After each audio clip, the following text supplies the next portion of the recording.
distinct moments. I remember being so close with the seller to where we need to be to make a deal. 5,000 off, Uh-huh. and I had to say, that's as high as I can go. I can't do it. If you can get down 5,000, we'll do the deal. And I got to drive off. And getting in the car and driving off is so hard because that mind is just like, they're going to call somebody else. That's still a pretty good deal. They're going to do it, and it was so hard to fight and not turning around and going back and just giving in, Yep. but that's how you start making mistakes. And, it's huge. And that's going to happen. And I think even with like the mindset of whether you can get deals or not, right? You're going to experience what you believe. Yep. Right. So and this is for experienced investors too. I've had moments, dry spells where, I'm doing like 5 deals in a month. And then I get 3 months where I don't get a deal. And I'm like, dude, what's going on? I can't get deals anymore. People are offering too much. All my competitors are beating me because they're paying ridiculous amounts. When you start talking like that, thinking like that, that's all you're going to find, right? That's what you're going to experience.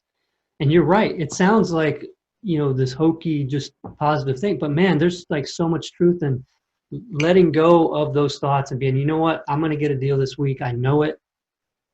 And just doing all the things you can do. And then, what happens? You end up 3-month dry spells over with. You're listening to the We Love Equity Real Estate Show, a podcast that discusses the intricacies of real estate investing with your host, Marcus E. Maloney. Marcus is a real estate investor best known for being the equity king. He's been awarded that moniker because he and his team find amazing real estate deals. He will be talking with investors who have done some transformational things in the real estate industry. They'll discuss their process, their strategies, and how their investments transform their lives and the communities they invest in. We welcome you to the We Love Equity Real Estate Show.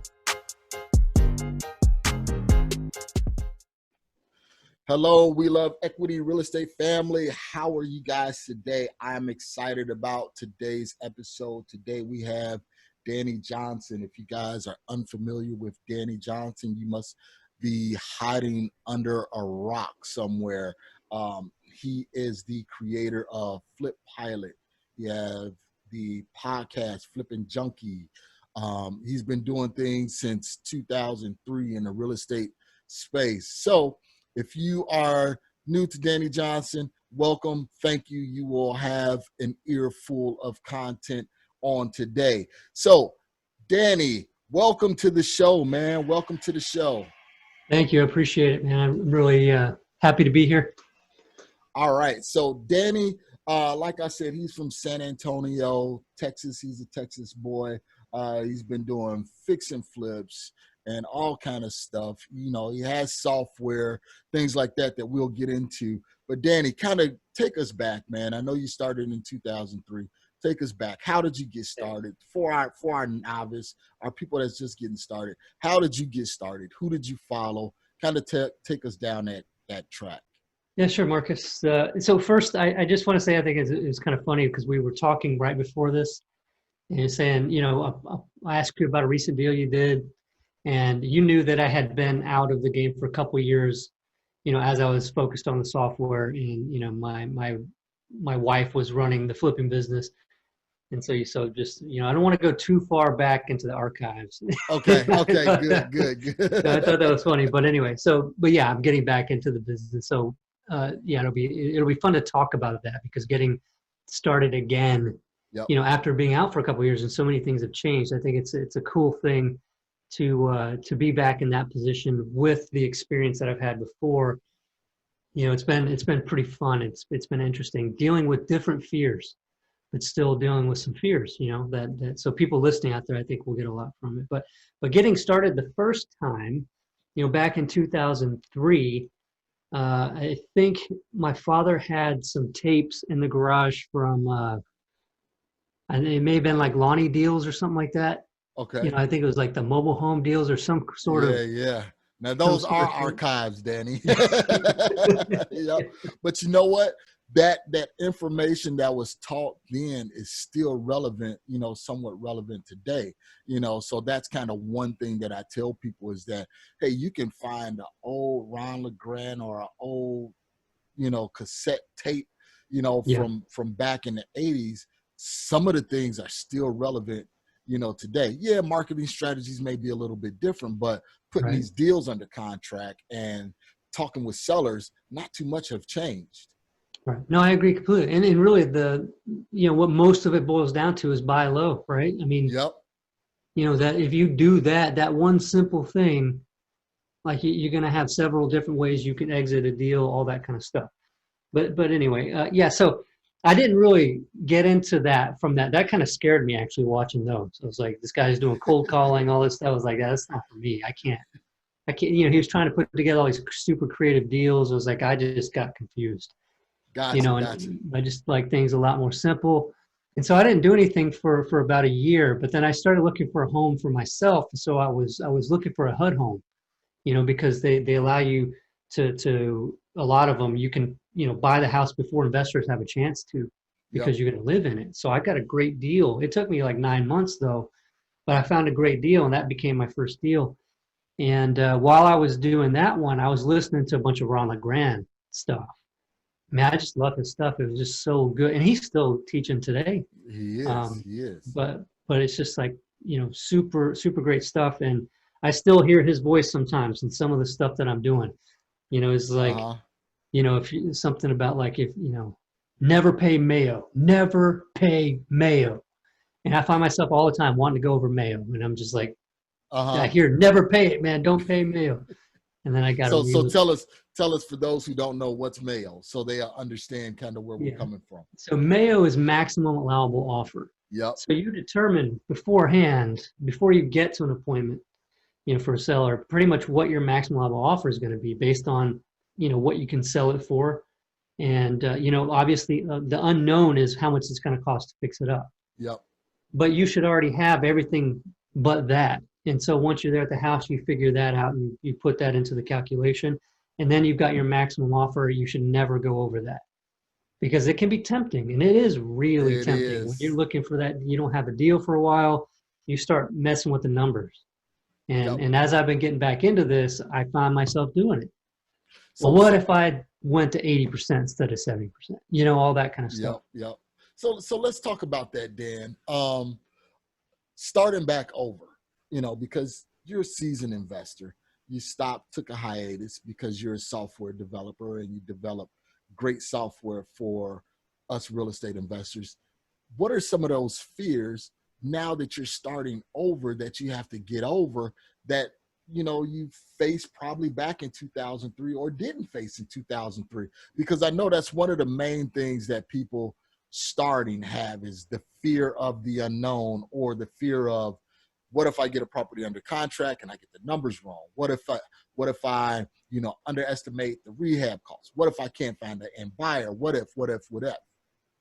Yeah. So all of that is not there as much because I have been through it, but the fears that come up now are more of, the ability to put it under contract. It's like, am I gonna, and I guess more of what the fear is, I plan on documenting a lot of this, just like I did back then with Flippin' Junkie, where I was documenting everything I was doing for what was it, 34 weeks in the business. I documented every lead that came in. So I plan on kind of doing that again, a little bit, maybe not every single lead, but it's like, what if I'm experienced, I get out there and say, I'm going to do this and start going again. I start talking about it and showing everybody doing Facebook Lives and all that stuff, and I don't get a deal.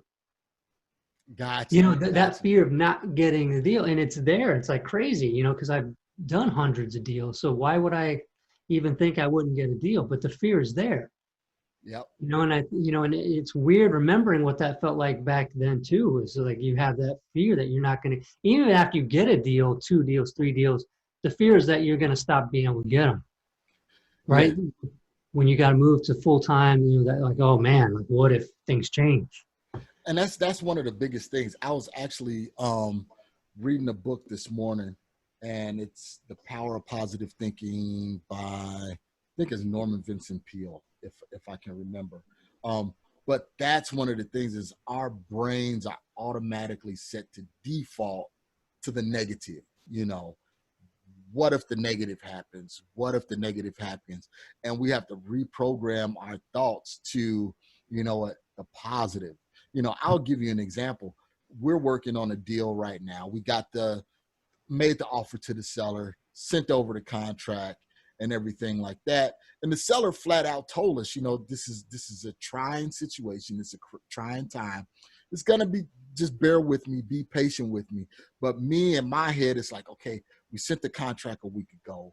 We talked to the seller, maybe once since then, I think they're going to go with another offer. I think they're going to do this, and it's like, they already told us, give us some time, but our brains are automatically programmed to think the negative. And that's one of the things that I was going through this morning. I was like, okay, stop thinking negative, and start thinking about the positive.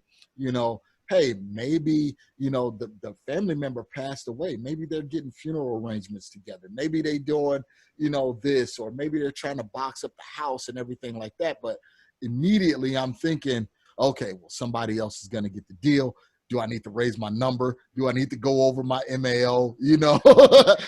All of those things. And that's why I tell people, those fears will come up. And it's great that me and you're talking about it, because you've been doing this since 2003, and some of those fears still bubble up and rise up to the top. Yeah, exactly like you said too. There are distinct moments. I remember being so close with the seller to where we need to be to make a deal. 5,000 off.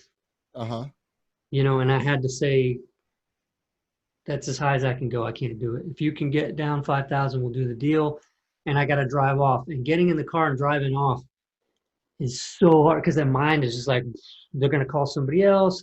That's still a pretty good deal. They're going to do it. It was so hard to fight, not turning around and going back and just giving in. But that's how you start making mistakes. And, it's huge. And that's going to happen. And I think even with like the mindset of whether you can get deals or not, right? You're going to experience what you believe. Right. So and this is for experienced investors too. I've had moments of dry spells where, I'm doing like 5 deals in a month. And then I get 3 months where I don't get a deal. And I'm like, dude, what's going on? I can't get deals anymore. People are offering too much. All my competitors are beating me because they're paying ridiculous amounts. When you start talking like that, thinking like that, that's all you're going to find, right? That's what you're going to experience. And you're right. It sounds like, this hokey, just positive thing, but man, there's like so much truth in letting go of those thoughts and being, you know what, I'm going to get a deal this week. I know it. And just doing all the things you can do. And then, what happens? You end up 3-month dry spells over with. Something happens. And then you get, you make that money, and then everything, then you're back to being upbeat and being positive. But that's thinking, man, can really crush you. And that's one of the things that I tell people starting out, is that you can't give in, to those negative thoughts. Those negative thoughts will crush you, will leave you on the sideline to where you start making excuses, and excuses are not good, because then you're like, well, like you said, well, my competitors are paying too much. Maybe my marketing isn't working. Maybe I need to switch this or tweak that. We all know that there's little variables that can make things change the needle, just a little bit. But that negative thinking will definitely keep you in that frame of mind where you won't get that deal for 5-6 months. Well, because you're burning energy in the wrong direction, right? If you turn around and said, I'm not going to think like that. Instead, I'm just going to sit here and I'm going to think, what can I do to do more marketing, or what can I do?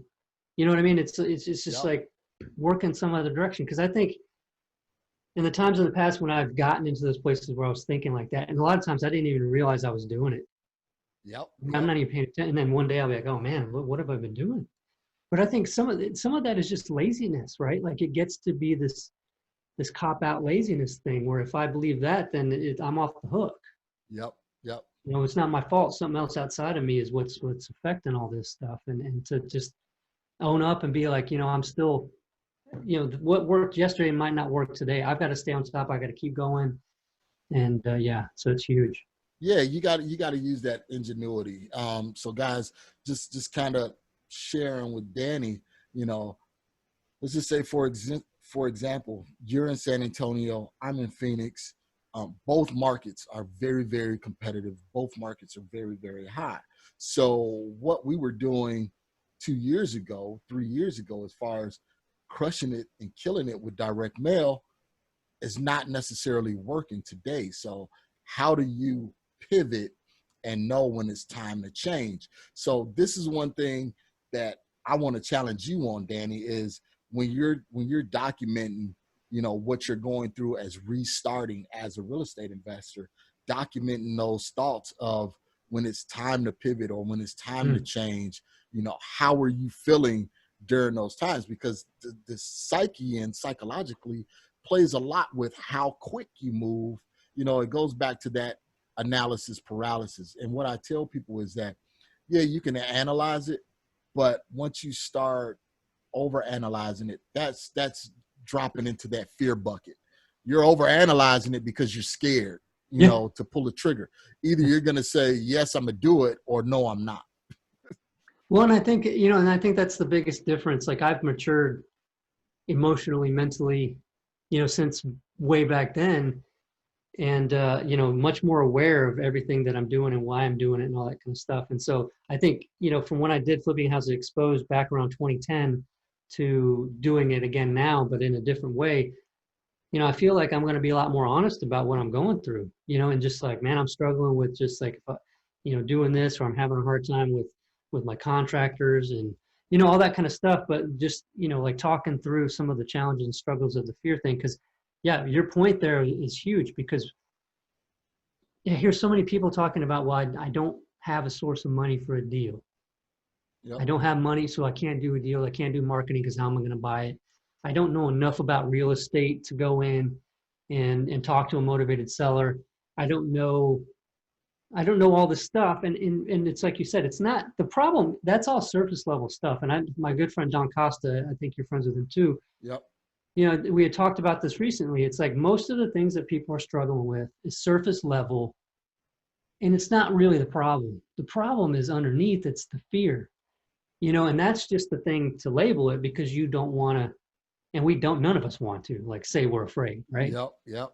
You know, but we got to accept that we all are afraid. Even the most experienced investor, you know, he's got big problems. She's got big problems that they're scared of too. They're not maybe putting it out there because who wants to do that, right? Yep. But you know, it's all there, and it's really how we're accepting the fact that it's there and deciding to work through it and say, what's really at the core of this? Because if I use that out there that I don't have money, I'm not working to try to find a solution to that because I still got that fear there.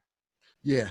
One thing that I've learned, Danny, is that when you immediately say, okay, well, this is my fear, this is something that I can't get over, or it's a roadblock, immediately your brain starts to shut off and starts shutting down, and you're not thinking creatively about, okay, well, I don't have any money. And I'll use this as an example. I had a deal recently, actually it was in November.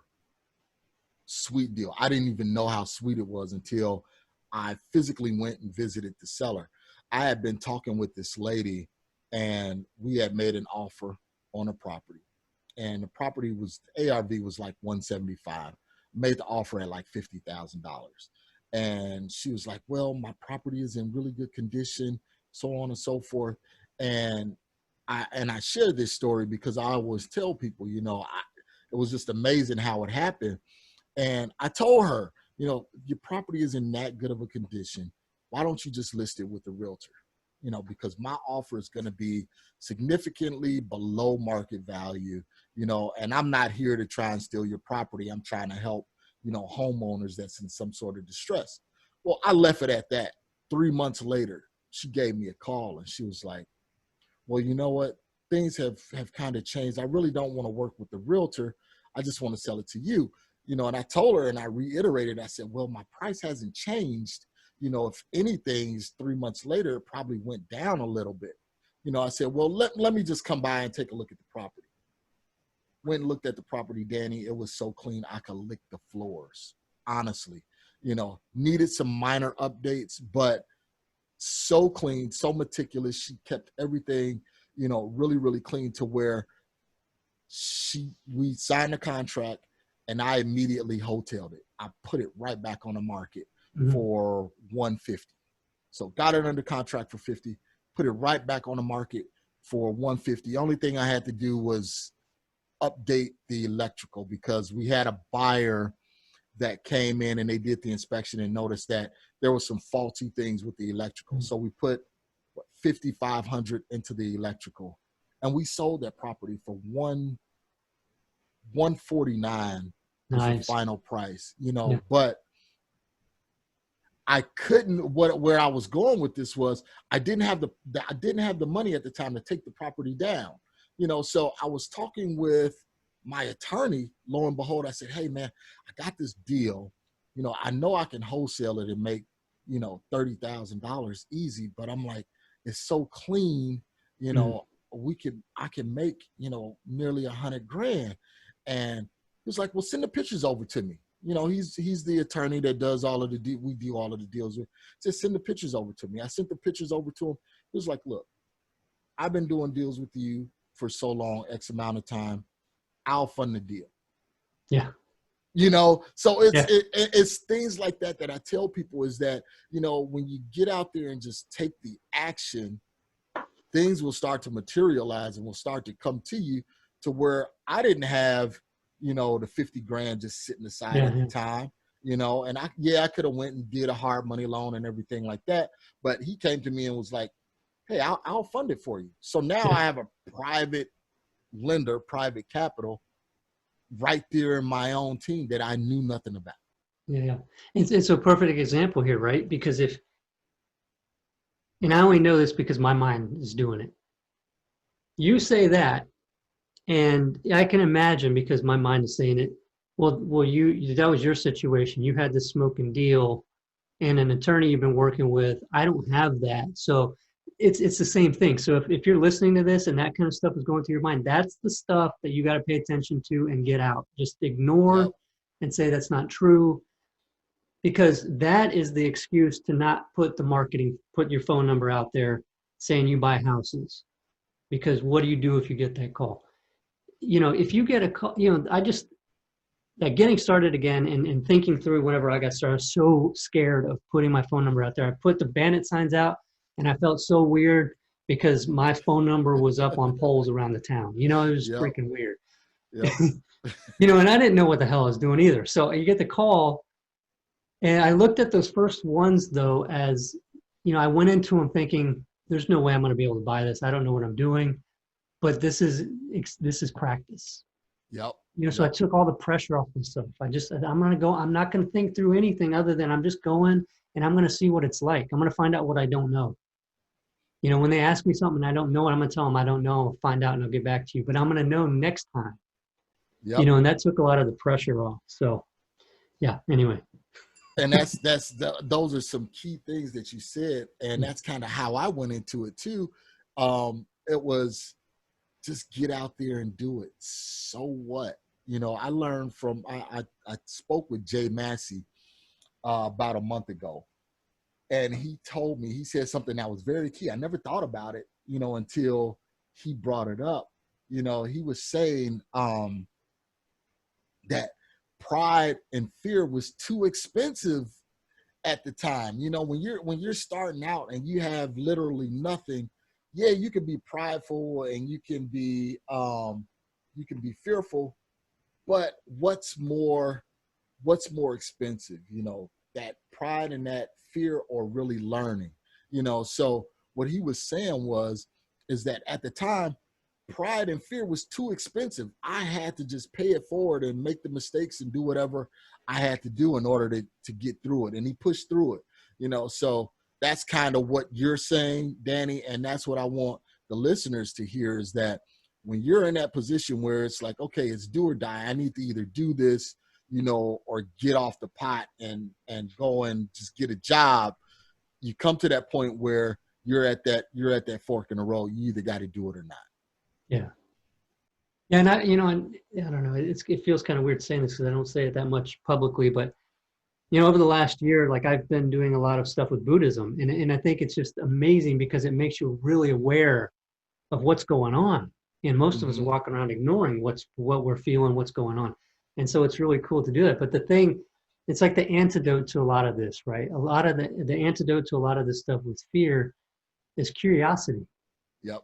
Right? If you look at it in a curious way, like a child does, they don't got fear, and something happens to them, they trip and get hurt, they cry for a second, and then they're up playing like nothing happened. Yep. Right? If we can be like that, we can be resilient like that, where, just like I'm facing that fear, but you know what? I'm really curious as to like what would happen if I put my number out there. I wonder if someone would call, and then let's just find out. Like, who cares what's going to happen? I don't need to try to imagine and prepare for everything. Yep. Let's just let things unfold.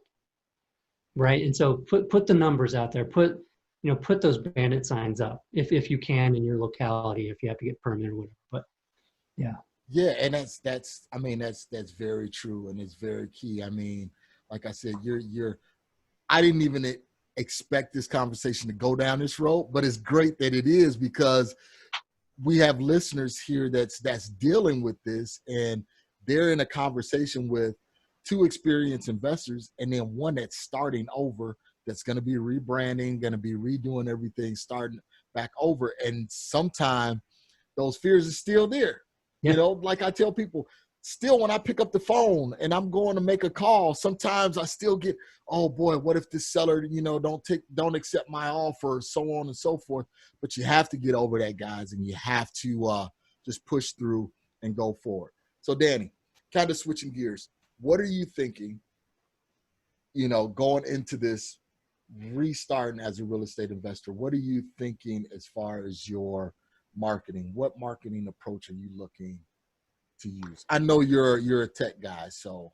Yeah, so definitely online stuff, right? Like I'm building that back up. It's a process. It doesn't happen overnight. So I've been working on that. We'll continue to work on that. That's a long-term play. The immediate stuff though is more of putting in the work that other investors aren't willing to put in, and that's the driving for dollars ton of stuff, skip tracing, calling, that kind of stuff. And I'm focused this time around on long-term stuff. So I'm looking at rentals. I'm looking at possibly doing owner financing stuff. So I'm looking at specific parts of town, because I want those properties that are on the lower price side, but have pretty decent rental rates. Okay. And stuff like that. So that's the focus. So the marketing is more right now of driving for dollars. I'm doing MLS stuff. And all of this hinges also on follow-up, right? Because that's the big difference between what I'm doing now and what I did back then when I was documenting everything back in 2010. And because, I bring this up, and if anybody listens to my podcast, they probably heard me say this recently, but I did the 34 weeks, right, where I showed what I was doing marketing-wise. I had billboards, I think. I had Yellow Page ad. I had all kinds of stuff some people don't do anymore. I generated 495 leads during those weeks that I documented and put up there on my website, right?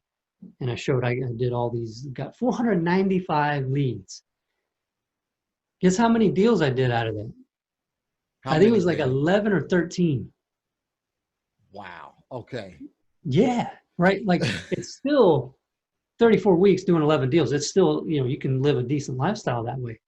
But that sucks, man. And what was the difference? Like, how did that change over the years and maturing in the business? And I think a lot of it is the follow-up, right? It's the sales, doing sales training kind of stuff for acquisitions and follow-up. What I was doing back then, I was so busy on not a deal, throw it away, throw away that lead, forget it, give me another one. What can I do to get more in? What can I do to get more in? I'm filling this huge funnel and always focused on that. But I wasn't doing anything once they came into my funnel. It was like either yes or no, and it's off or in, and only 11 or 13 of them were in, right? So like what happened if I'd followed up consistently with all of those, and as time progressed in the business, we got to a point where I think there was times when we were doing like 1 out of 5 leads was a deal. Wow. And so, that's amazing. 495, if I turned even 1 out of 10 of those, Yep. You're talking like what, 40, 49 deals. And that's what you said, Danny, there is the follow-up is very important. People hear, all of these investors say, hey, you know what, the fruit is in the follow-up. You gotta follow up. But honestly, a lot of people just don't, and it's because they're looking for that next win. Each deal is, a congratulations, you won, let's move on to the next deal. And not everybody, gets that. So everybody is constantly looking for that next win, but you're constantly throwing out deals that could be your win maybe 6 months down the road, maybe 8 months down the road, maybe 4 years. Maybe 2 years. I'm a victim of that, and because it's like, okay, well, she said, keep calling. And I'm calling. It's the same old story. And I think I was listening to your podcast and you had a guest on there where he made, I think, 55 grand from a deal where he was about to pitch it, throw it away, leave it alone, and it came back around. So, that follow-up is very important. Yeah. And going along with what I was talking about with being aware of what we're doing and why we're doing it, why is that people aren't consistent? And what I found for myself was, with follow-up, why not consistent follow-up? Because I tend to make a ton of assumptions. Mm-hmm. It's like, oh, they were like, they hated that offer. They wanted to yell at me. They wanted to kick me out of that house. I'm not going to follow up with them. I don't want to make them even more mad. But what kind of assumption is that? That's I don't know what the hell they're thinking. Yep. Right? Yep. I can assume I know what they're thinking, but nobody knows what anybody else is thinking. And time changes people's circumstances. So drop the assumptions, right? Don't even let your mind think of anything. Either they accept your offer or they don't. They're going in follow-up, right? If you follow up and then they're telling you, hey, F off, get out of here. You're like, that's it. Stop calling. But otherwise, yeah, why not? Like, follow up and see what happens. Because time changes people. Just like in your story earlier of the, not having the money to take down that deal. That was a follow-up. She followed up with you. I don't know if you were following up with her, but that was a couple months later, right? Yep. Home run deal. Had there not been any follow-up from either of you, it might have not been done. It wouldn't have been done, and the property still would have been sitting there. So, mm-hmm. Again, it's that stinking thinking, when it comes back to the follow-up, well, no, I don't want to call this person. They're already mad. But like you said, if they don't say, stop freaking calling me, then you keep calling them. You may text them, you may just leave a voice message, something like that, but you got to continue to follow up.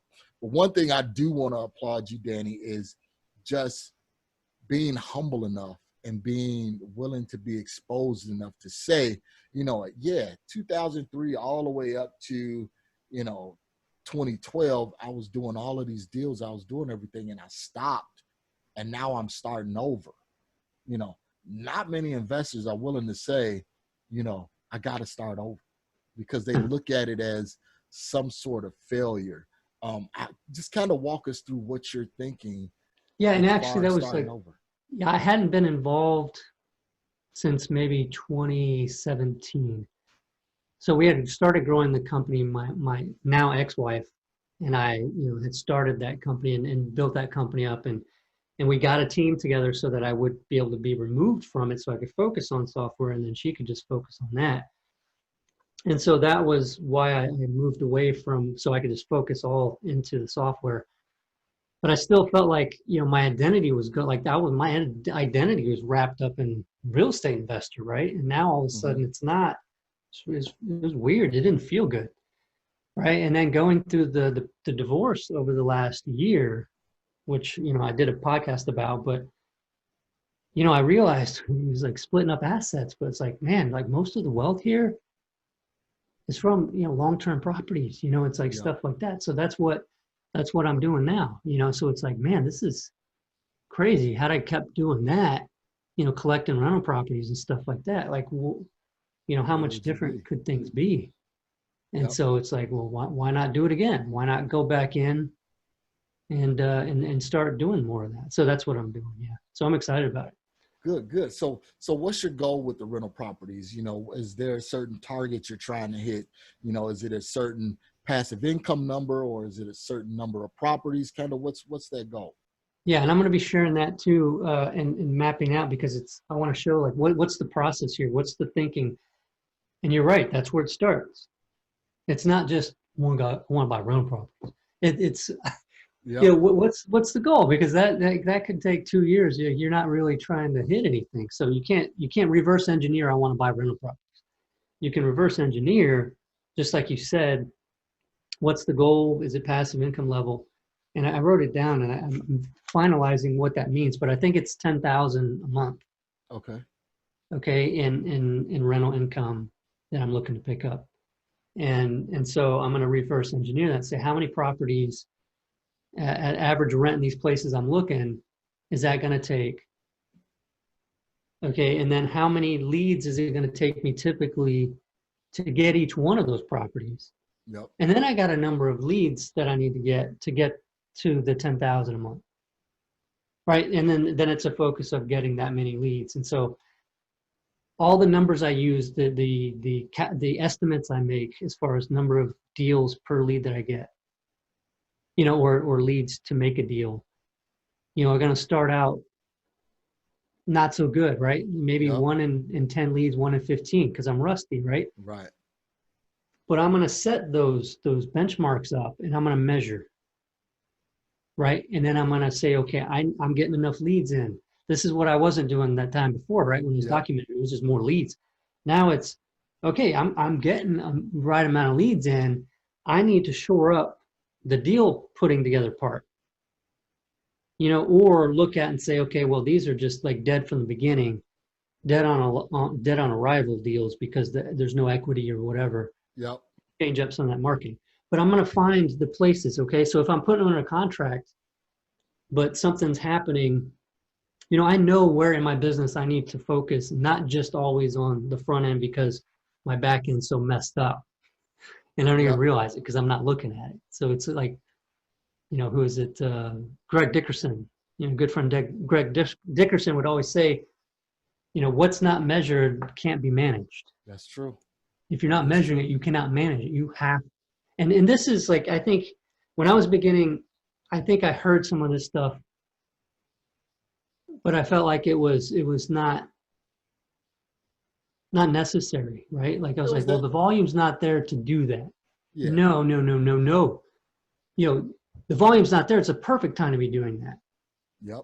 You know, because if you're not looking at that stuff from the get-go, when you're only doing, if you're only like when we're starting, right, we barely got any leads coming in. That's the time where we've got to sit there and make sure we're doing follow-up because we don't have that many leads. Yep. And we got to make sure that the other stuff is good. So just starting from the get-go, building that habit of measuring, starting from what is my goal? What am I trying to accomplish that's realistic? You know, over the year, getting like 10 or 11 properties or a year and a half or whatever it is. And then working your way down saying, okay, well, that's how many I'm going to do in a year. So this quarter, if I'm trying to do 10 in a year, this quarter, maybe 2, right? Yep. I'm going to try to bring down 2, get 2 properties and then just focus on that. That way I'm not overwhelmed. And, you know, if I say I want to get 5 the first month, you know, first couple of weeks, I'm going to stop looking at it because it's ridiculous. So there's like no way. And that's knowing those KPIs, man, those key performance indicators that you have to study, track, measure, and know. And we have it built in our system where we review those KPIs weekly. So we know, okay, how many leads came in? Out of those leads, how many deals did we get? You know, that way, instead of waiting until the end of the year and looking back and say, okay, well, what did we do? You know, well, by that time, you know, it's too late, you know, so we track this stuff weekly and we have a meeting to look at, okay, well, this is our goal for the year. This is what we're trying to accomplish. Each month or each week, we need to have this completed in order to reach that overall goal. And that's exactly what you're looking at, you know, so if it's 10,000 a month in passive income and each rental property, you know, generates or nets $1,000, then, you know, I need 10 rentals in order to reach that goal. Well, how much time do I have? Am I giving myself 2 years, 5 years, 3 years? If I'm giving myself 2 years, then I know, okay, I need to do X amount of properties, 5 properties each year. So that may be 1 property every other month in order to hit that $10,000 net goal at the end of those 2 years. So guys, this is something that, like Danny said, everyone should be doing, especially when you're just getting started, because you're working with small numbers so you can really track and really see it. Don't wait until you have this massive conglomerate and then you want to look back and see how you're doing. Because if you're doing that, you're probably not going to ever get that massive, business model and everything like that. Yeah, you find yourself 495 leads and only 10, 11, 13 deals. Yep. Yeah, that's the problem with that. And also I think, what I found whenever I'm not doing that kind of weekly health check, my days end up being me putting out fires and being reactive to whatever comes up during the week, because I'm not even, planning out what I'm trying to accomplish, right? With those goals, you look at the quarter, then you look at the month, and you look at the week. It seems like a lot of work, but it's not, right? But then we're looking at, okay, this week, if I make sure that what I need to do is get more leads right now. So the massive chunk of my week is going to be spent focused on that. I'm not going to worry about this company setup I got to do or whatever. Like, I need to get the marketing out there so that can come in.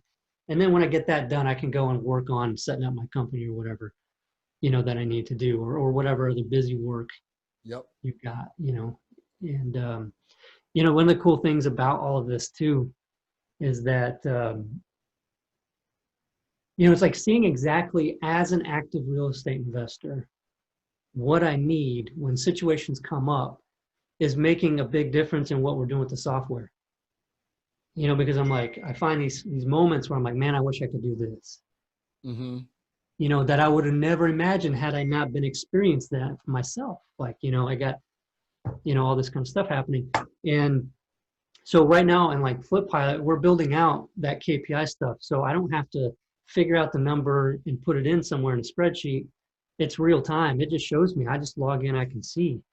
Yep. Okay. And then what, like per campaign, even like per marketing campaign.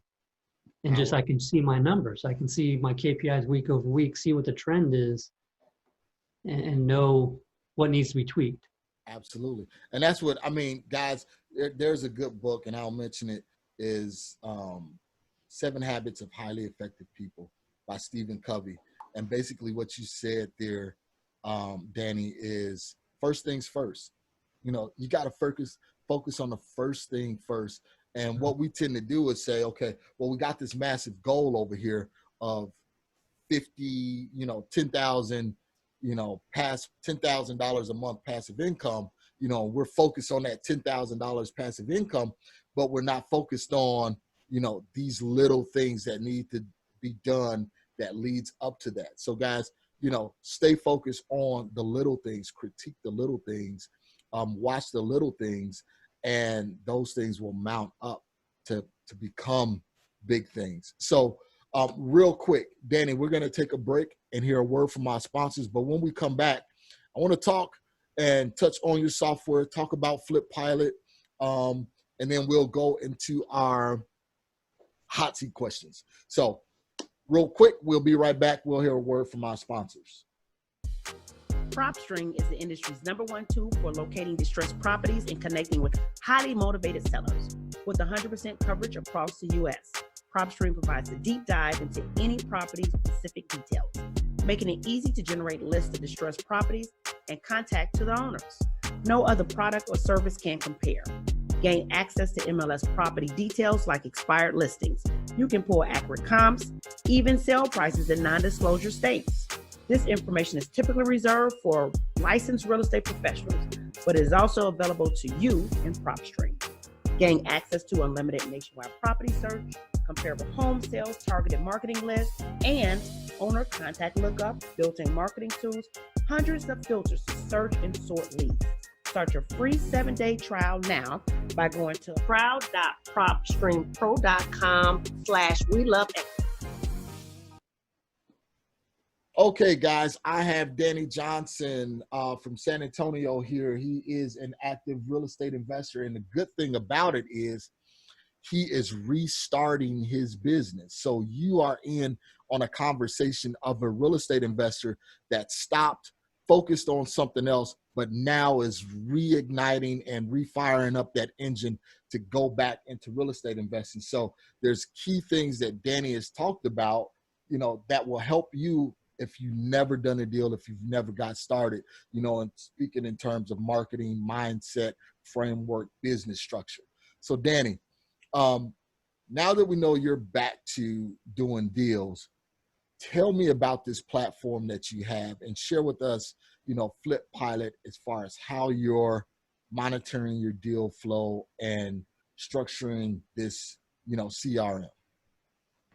Yeah. So Flip Pilot, is a way to make sure that this time around I don't have 495 leads and 11 or so deals. Right. It's to know where everything's at all the time, make sure no leads slip through the cracks. Because what it does is it shows me at a glance, if you ever use Trello or Pipedrive or anything like that, where you got the columns and you have cards and you can drag them along into each column. Yep. That maps out your workflow. So you got a new lead that comes in and we got it set up to integrate with CallRail. So anytime I get a new call, I know which marketing campaign it was because it came in through that phone number. And that record automatically gets created inside of Flip Pilot for me. And so that won't ever slip through the crack. I get notifications about it, and then I get in touch with them right away, right, if I didn't answer the phone or whatever. And I track the progress of that, right? So I know that I've made contact with them. Here's what happened. They're either going to go into follow-up, which is going to automatically follow up for me, so I don't have to manually do that all the time, so I can keep working on other stuff. And then if they reach back out from follow-up, they come back into my active pipeline and I work the lead again, right? And so that's that's the missing piece, right? If you have a machine where like a leaky bucket, that's like letting all those fall out instead of keeping them in there, because, you never know. Like we said, motivation, time has a way of motivating people. Yep. Right. Yep. So maybe not motivated right now, but let this software do that checking in with them periodically for you. And then when they're ready, like it'll let you know, and then you can, when they respond to one of your text messages that go out or emails that automatically go out, then you can respond and work with them. So, and I'm also looking at the tool as a way for new investors to help them get the first deal, right? Because like we just talked about, if you're not getting that many leads, this is like something that you've got to do is have a system that's going to keep you where you can continuously work on the few that you did get, right? Follow up with them and try to get those, and find ways to be creative with like wholesalers, maybe put them in an automated follow-up to reach out to those wholesalers with the automated follow-up that like sends a text to them maybe every 2 weeks or something. Hey, you got any deals coming up? Yep. Key. Right. See if something that they haven't even put out yet, and then you can be, there to do that kind of thing. So just different ways to maximize that. We created a free account, for people to be able to make use of the system. It's not just a limited time. They can just get a free account. You don't get some of the integrations and stuff like that, but yeah, it's awesome. So people can get it for free. Well, I'll make sure I have that in the show notes down below, guys. So if you want to go in and try out Flip Pilot as a CRM, again, you have to have something to track your leads. When I first got started, I had this, you write everything down on, a yellow pad. I would have sticky notes everywhere, and I'd be like, well, where is this? I remember talking to this person, so that way you can have some sort of system that you can use to monitor and track all of your deals, and not only the deals, but just your follow-ups and everything like that. So sounds good, and I know, Danny, you're a software developer, man. You've been creating some great things for us real estate investors. I want to thank you, for that. And this sounds like another product that would definitely help real estate investors move further and faster along that journey. So I want to now put you, Danny, on the hot seat, man. This is our hot seat section. I'm going to give you these questions. You answer them as quick as you can, man. So starting out, Danny. I'm totally not prepared for these. So this will be starting interesting. out, All right. it's okay. It's okay. Starting out, man. You're starting over. So actually you have the insight on this. Starting over, what would you do differently? Yeah, what I do differently is just make sure that, I have a system in place to maximize how many of the deals I can make out of the leads that I get. Okay, sounds good. Sounds good. What's your greatest commodity outside of capital? Outside of what? Capital, outside of money. Oh, Uh-oh, there we go. I think it's I don't even know how to answer that really. I mean, just like, being creative. I don't know if that's the right answer for something like this, but what comes to mind is like the fun part of the business and being creative and innovating, and not just getting online and finding somebody that's got a course or something. Those are great. You can learn from those, but there's more fun in just trying to come up with your own stuff. Yep. I absolutely love sitting down and thinking, what kind of situation could I end up in that would make me want to sell my house quickly? Mm-hmm. And then find a way to get in front of those people. Right. We can think that it's all been done, but I guarantee you there's ways to do something a little bit differently that only we can come up with if we let ourselves try to come up with something. Yeah, it's almost like re-engineering the motivation factor, because we always think, somebody divorced, passed away, absentee owner, bad tenant, but there's other things out there. What is one thing that you can do to be more productive? Leverage automation. Okay, leverage automation. Okay, and then what drives your ambition? Danny, you're starting over, man. What drives you to start over? Yeah, that one's easy. So it's lifestyle. Okay. All right. And and I'd like to elaborate on that really quick, because sure, I think, go ahead.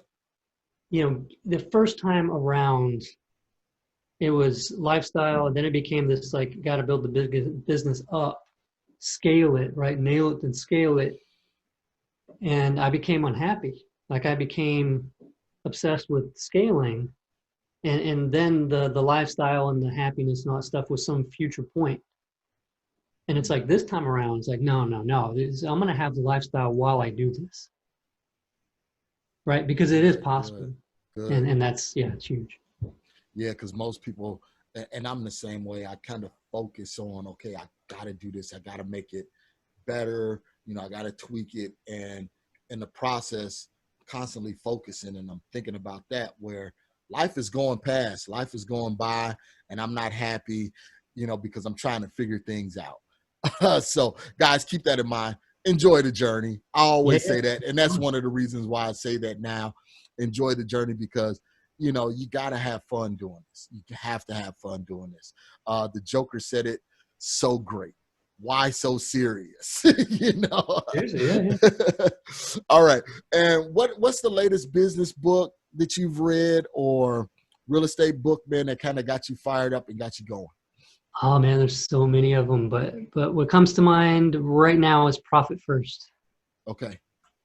Profit First. That one is a really good book. All right. Well, I will make sure I have all of this information in the show notes. Danny, before we part, man, do you have any last words for our listeners? Any last thing you want to say to invigorate them, inspire them, and before you even go there, guys, I want you to follow Danny's journey as he's restarting, as a real estate investor. So what can you share with us, to inspire our newbies, to stay focused and keep going? Yeah, to stay focused. And I think this is an easy one based on what we've talked about today. It's that, we accept that we all have fear underlying a lot of the stuff that we're doing. And it's being okay with having that fear, not trying to ignore it or act like you don't have it. Embracing it, saying, yeah, it's going to be there, but I'm going to do it anyway. There you go. I'm going to do it anyway. I don't care. I'm afraid. I don't care, but I'm going to put that aside. I'm going to put my phone number out there on billboards and on bandit signs and have people call me. I'm going to fumble through those calls. I don't care. I mean, I do care, but I'm just prepared to make the mistakes, and then hopefully I can laugh about them, and I will eventually. But do it anyway. Be afraid. Do it anyway. Because it's practice. Just like we said, it's practice. So, Danny, I appreciate you, man. Thank you for coming on the show. Thank you for being with us, man. I will make sure I have all of this information in the show notes for you. You gave us some great things about lifestyle, about, facing our fears, going through adversity, restarting, so I appreciate you. Thank you so much. And we will definitely talk and share more about Flip Pilot. Awesome, man. All right. Thank you. All right, guys, here in the conclusion, we just spoke with Danny Johnson. Danny gave us some interesting information. I want to thank Danny again for coming on the show. Seasoned investor, definitely seasoned, and he's starting over. So you guys were in on a cutting edge conversation of a real estate investor that had much success, very, very height of success in the real estate industry that's now transitioning and starting over. So you can follow what he's doing and how he's starting over and implement some of the things that he's doing in your own business. So again, that was Danny Johnson with flippilot.com. Real estate investor, fix and flipper since 2003 out of San Antonio, Texas. So guys, if you're in San Antonio, Texas, and you want to reach out to Danny, all of that information is in the show notes. Again, remember to enjoy the journey. Thank you for listening to today's show. I picked up some great actionable items, and I'm sure you did as well. If so, let me know. You can always reach me via social media at facebook.com/MRCSMaloney, Twitter at MRCSMaloney, and of course, IG at MRCSMaloney. You can also always reach me via email at mmaloney@equityri.com. Make sure you reach out to our guests as well. You can always find their contact information in the show notes below. If you have not subscribed already, what are you waiting for? Join the family. And while you're at it, leave us a 5-star review. This is how we tell if we're providing you with what you need for your journey. If there's someone you would like for me to interview, or if there's a subject matter you would like for me to cover, please let me know. Finally, if you're looking for additional information about real estate investing, go to equityrealestateblog.com. Also, youtube.com/Marcus Maloney. Until next time, family, always enjoy the journey.